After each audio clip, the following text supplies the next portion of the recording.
किसान भाइयों, अप्रैल और मई महीना गन्ने की खेती करने वाले किसान भाइयों के लिए बहुत ही महत्वपूर्ण होता है, क्योंकि इस टाइम पर बहुत सी चीज़ें किसान भाइयों को करनी होती हैं। फिर चाहे आपने शरतकालीन गन्ना बुआई कर रखा हो या पेड़ी गन्ना आपके खेत में खड़ा हो, या आपका गन्ना इधर यानी गर्मियों के टाइम पर बुआई किया गया हो, सब कुछ दोस्तों आज की वीडियो में हम डिस्कस करने वाले हैं। कौन कौन से कार्य इस टाइम पर जरूरी हैं जिससे गन्ने की पैदावार आप अधिक ले सकते हैं। यानी गन्ने की पैदावार अगर आप बढ़ाना सोच रहे हैं तो इस टाइम पर जो चीज़ें मैं बता रहा हूं इनको करना जरूरी हो जाता है। नमस्कार किसान भाइयों, मैं सतीश, आप देख रहे हैं STR खेती।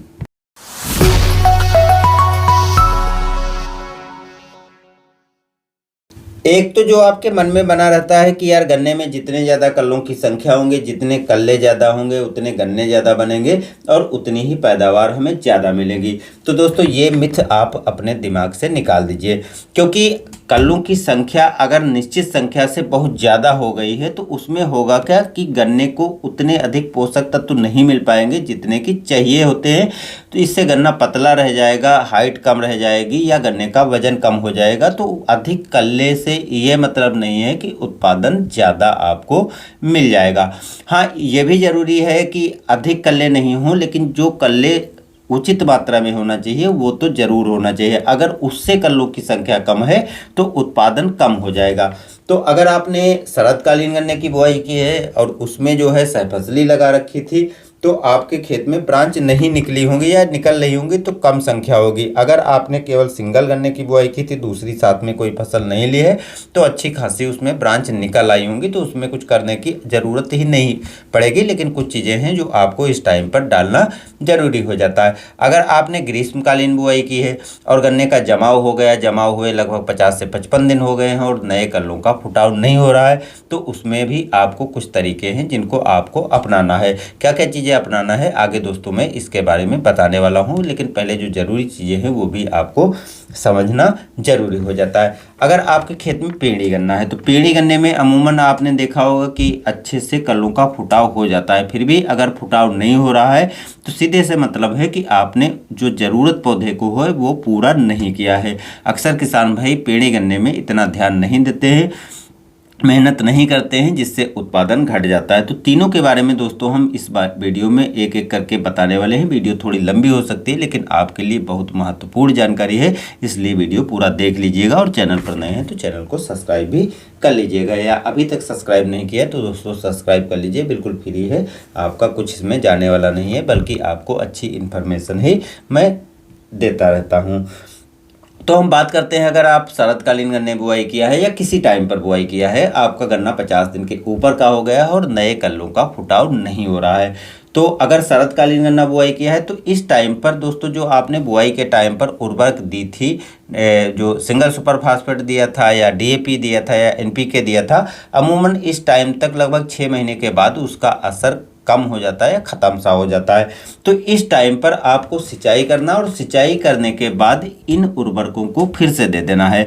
मात्रा जितनी आप बुआई के टाइम दिया है उतनी देने की ज़रूरत नहीं है, क्योंकि बहुत सी जड़ें विकसित हो चुकी होती हैं, लेकिन नाइट्रोजन, फास्फोरस और पोटास तीनों चीज़ों की ज़रूरत इस टाइम पर होती है। खास तौर से जो फास्फोरस होती है वो बहुत ज़रूरी होती है, जो जड़ों का अच्छे से विकास करना महत्वपूर्ण होता है, यानी अच्छे से विकास करती है और कल्लों का फुटाव भी अच्छे से करती है, यानी नई ब्रांच भी निकालने में काफ़ी हेल्प करती है। तो सिंगल सुपर फास्फेट ले रहे हैं तो 1 एकड़ में आपको 2 बोरी डालना है। अगर आप DAP ले रहे हो तो 40 से 45 किलोग्राम ले सकते हो, और NPK ले रहे हो तो 60 से 65 किलोग्राम ले सकते हो। यही चीज़ें अगर आप पेड़ी में इस टाइम पर उर्वरक यानी अभी तक नहीं डाला है तो उर्वरक अगर पेड़ी में डाल रहे हो तो कम से कम 1 एकड़ में 4 से 5 बोरी सिंगल सुपर फास्फेट डालना है और 1.5 बोरी DAP डालना है, क्योंकि पेड़ी में उर्वरक की मात्रा ज़्यादा लगती है। या 2 बोरी आप प्रति एकड़ जो है डाल सकते हो NPK 12-32-16। तो इस प्रकार से उर्वरकों को तो पूरा करना जरूरी है। अगर आपको उर्वरकें नहीं पूरी करते हो तो इतनी अच्छी ब्रांच देखने को, कल्लों का फुटाव देखने को नहीं मिलेगा। इसके साथ साथ दोस्तों सिंचाई करना भी जरूरी है। अगर आपके खेत में पर्याप्त नमी से कम नमी रह जाती है तब भी आपको इसका इफेक्ट देखने को मिलेगा, यानी कल्लों का फुटाव इतने अच्छे से नहीं होता है। हालांकि किसी किसी क्षेत्र में ज़्यादा पानी की ज़रूरत है, किसी किसी क्षेत्र में कम पानी की ज़रूरत होती है, तो आपको अपने खेत में मिट्टी में चेक कर लेना चाहिए कि खेत में पर्याप्त नमी है या नहीं है, और निराई गुड़ाई कर के आपको खरपतवारों पर भी कंट्रोल करना है। खरपतवारों के बारे में भी बात करेंगे, वो लास्ट में हम बात करेंगे दोस्तों। अब अगर इतना काम आपने इस टाइम पर अपने गन्ने में कर लिया है तो कल्लों का फुटाव आसानी से हो जाएगा। आपको अलग से किसी चीज़ को डालने की ज़रूरत नहीं पड़ेगी। लेकिन इतना काम करने के बावजूद भी आपने देखा कि 10, 15, 20 दिन हो गए हैं, ये सब चीज़ें करने के बावजूद नमी भी पर्याप्त है, आपने उर्वरकों आदि को भी पूरा कर दिया, फिर भी कल्लों का फुटाव नहीं हो रहा है। तो ऐसी कंडीशन में दोस्तों आपको एक काम करना है, या तो आप ग्रोथ प्रमोटर कोई अच्छा सा ले लीजिए और उसको आप मिट्टी में देने वाला ले सकते हो, जो आपको दानेदार फार्म में मिल जाएगा, तो मिट्टी में भी दे सकते हो। 8 से 10 किलोग्राम प्रति एकड़ गन्ने में देने की ज़रूरत एक बार पड़ती है, और 25 से 30 दिन के बाद आप दोबारा फिर से दे दीजिए। पेड़ी गन्ने में अगर आप डाल रहे हो तो पेड़ी गन्ने में भी मात्रा इसकी सेम रहेगी, आपको अधिक मात्रा डालने की आवश्यकता नहीं है।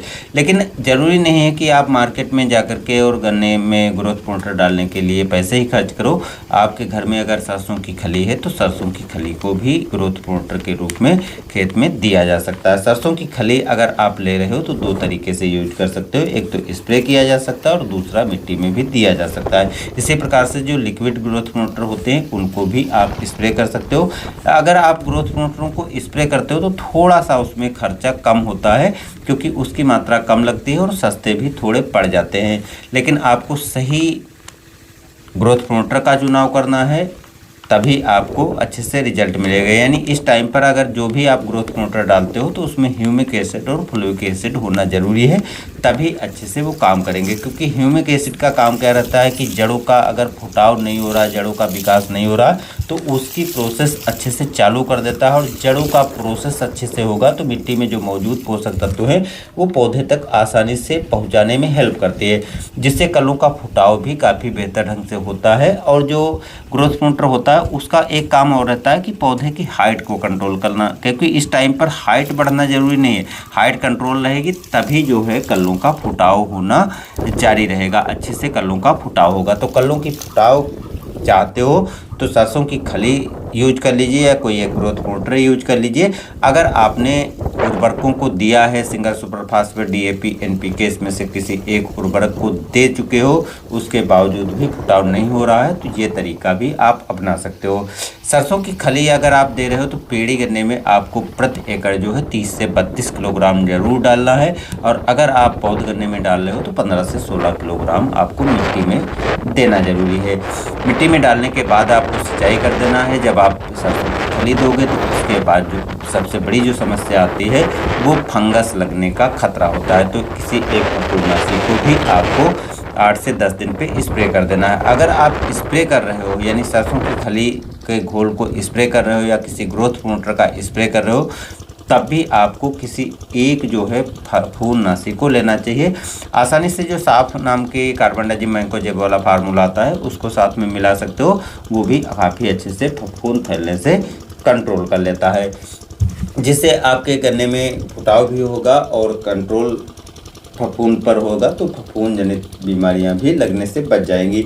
अब ये चीज़ें करने के बावजूद दोस्तों इस टाइम पर यानी इस महीने में एक समस्या और देखने को गन्ने में मिलती है कि इस टाइम पर अगर आपका पौध गन्ना है और अभी इधर बुआई किया है, यानी फरवरी के बाद से बुआई किया है, तो उसमें तना छेदक लगना चालू हो जाता है। वही अगर आपने अक्टूबर यानी शरदकालीन गन्ने की बुआई की है या पीढ़ी गन्ना है, तो उसमें एक समस्या लगती है कि चोटी बेधक लगना चालू हो जाता। अब चाहे तना छेदक लगा हो या चोटी बेधक लगा हो, दोनों ही गन्ने को नुकसान पहुंचाते हैं और काफ़ी ज़्यादा नुकसान पहुंचाते हैं। तो इसलिए अगर आपके खेत में अब जाते हो तना छेदक दिखाई पड़ता है या चोटी बेधक दिखाई पड़ता है, तो उसकी रोकथाम के उपाय करने हैं। देखिए, लंबे टाइम तक अगर आप रोकथाम के उपाय चाहते हो तो सबसे अच्छा है कि क्लोएंट्रानिलिप्रोल वाले जो कीटनाशक आते हैं उनको आप यूज कर सकते हो। आसानी से मार्केट में मिल जाते हैं कई तरह के। अब तो पहले केवल कोराजेन नाम से मिलती थी, अब तो कई कंपनियां बनाती हैं जिसमें क्लोएंट्रा नीलीप्रोल होता है, तो उसको भी आप दे सकते हो। एक दोस्तों एम्प्लीगो नाम की आती है और बहुत सी कंपनियां बनाती हैं जिसमें क्लोएंट्रा नीलीप्रोल और लैम्डासाइलोथ्रीन 2 फार्मूले होते हैं, तो उनको आप स्प्रे कर सकते हो। यानी वो जो जड़ों में पहले आप देते हो क्लोएंट्रा नीलीप्रोल, तो इसका आप स्प्रे कर सकते हो। स्प्रे करने से जो ऊपर पत्तियों पर कीट बैठे हैं या कहीं पर बैठे हैं वो तत्काल मर जाएंगे, जो लैम्डासाइलोथ्रीन है।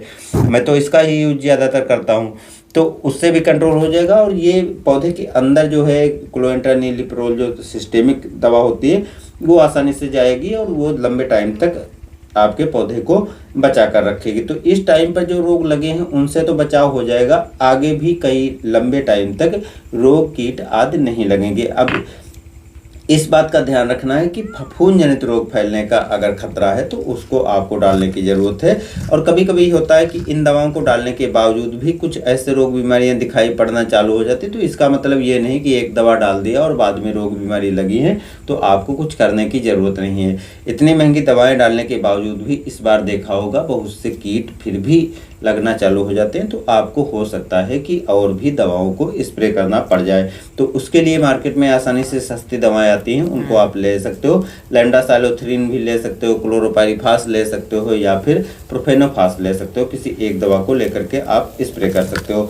तो ये तो दोस्तों रही कि आप कीटों से कैसे बचाव कर पाओगे। अब समस्या आती है खरपतवार की।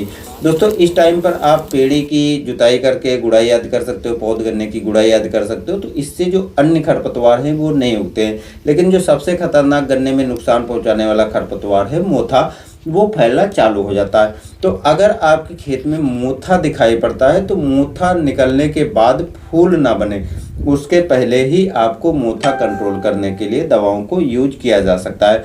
बहुत से किसान भाई लंबे समय से मोथा को कंट्रोल करने के लिए 2,4-D का यूज करते हैं।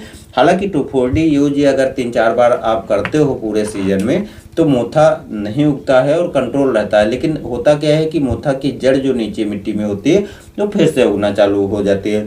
तो इसके लिए दोस्तों होलोसल्फ्यूरान नाम की दवा मार्केट में आती है। अलग अलग कंपनियों के अलग अलग नाम से अलग अलग फार्मूले से आती है। एक दवा आती है होलोसल्फ्यूरान 12% और मेट्रोबिंजिन उसमें होता है जो 60% में लगभग रहती है। तो इसका फार्मूला को भी आप यूज कर सकते हो। इसमें जो दूब घास होती है या दूसरे अन्य जो सकरी पत्ती वाले खरपतवार होते हैं उनसे भी कंट्रोल हो जाता है। और उसके साथ साथ जो होलोसल्फ्यूरान होती है ये क्या करती है, मोथा को कंट्रोल करती है। लेकिन इसके लिए जब इस दवा को डालते हो तो मोथा जो है फूल नहीं आना चाहिए, 4 से 5 पत्तियां होनी चाहिए और लगातार 15 से 18 दिन तक आपको खेत में नमी बनाए रखना है। और लास्ट में जब जुताई करना है, जब मोथा बिल्कुल खेत में जल जाए, जैसे आपने देखा हरा मोथा है उस टाइम पर अगर आप जुताई कर देते हो तो गांठ इतनी जल्दी नहीं मिलती है, मरती है और कुछ टाइम के बाद फिर से उगना चालू कर देती है। लेकिन अगर पौधा खेत में ही नमी रहती है और उस टाइम के कंडीशन में मर जाता है तो मोथा जल्दी नहीं उगता है। देखिए पहले दवाएं अच्छे से काम करती थी और अब इतने अच्छे से नहीं काम करती हैं, तो आपको खेत में नमी बनाए रखना, अच्छे तरीके से यूज करना, पानी की मात्रा अच्छे से लेना है और इसके साथ शैम्पू या स्टिकर मिला करके और कट नोजल को यूज करके ही आपको दवाएं डालनी है, तभी अच्छे से कंट्रोल होगा। नहीं तो दोस्तों इतनी महंगी दवाएं डालने के बावजूद भी बहुत से किसान भाइयों को रिजल्ट नहीं मिलता है, जिससे पैसा भी चला जाता है और मोथा फिर से उग जाता है। हालांकि मोथा 1-2 साल नहीं उगता है, उसके बाद फिर से उगना चालू होगा। तो अगले साल अगर आप फिर स्प्रे कर देते हो दवा को, यानी पेड़ी गन्ने में भी स्प्रे कर देते हो, तो मोथा आसानी से कंट्रोल होगा और अगले 2-3 साल भी मोथा नहीं उगता है। लेकिन बहुत रेयर केस होते हैं कि अगले 2-3 साल ना उगे, थोड़ा बहुत मोथा फिर से दिखाई पड़ना चालू हो जाता है, तो उसको आप 2,4-D डाल करके भी कंट्रोल कर सकते हो। ये सब चीज़ें कर लेने के बावजूद आप देखेंगे कि गन्ने में जो फुटाव है वो भी अच्छे से होगा, जो खरपतवार है वो भी कंट्रोल हो जाएंगे और गन्ने की जो ग्रोथ विकास है वो भी अच्छे से चलती रहती है। लेकिन दोस्तों एक चीज़ आपको ध्यान रखना है कि जो रोग बीमारियां कीट आदि लगते हैं उनको सही टाइम पर कंट्रोल करना जरूरी है। लेट हो जाओगे तो जो पौधा मर चुका है वो फिर से नहीं चलने वाला है और हो सकता है कि उसमें नई ब्रांच भी इतने अच्छे से ना निकले या नई ब्रांच लेट निकले तो वो इतनी ग्रो नहीं कर पाती है और लास्ट में जब बारिश आदि चालू हो जाती है तो वो मरकर भी ख़त्म हो जाती हैं। तो बस दोस्तों, आपको ये जानकारी कैसी लगी? आप क्या इसमें से किसी चीज़ को अपने खेती में यूज करते हो?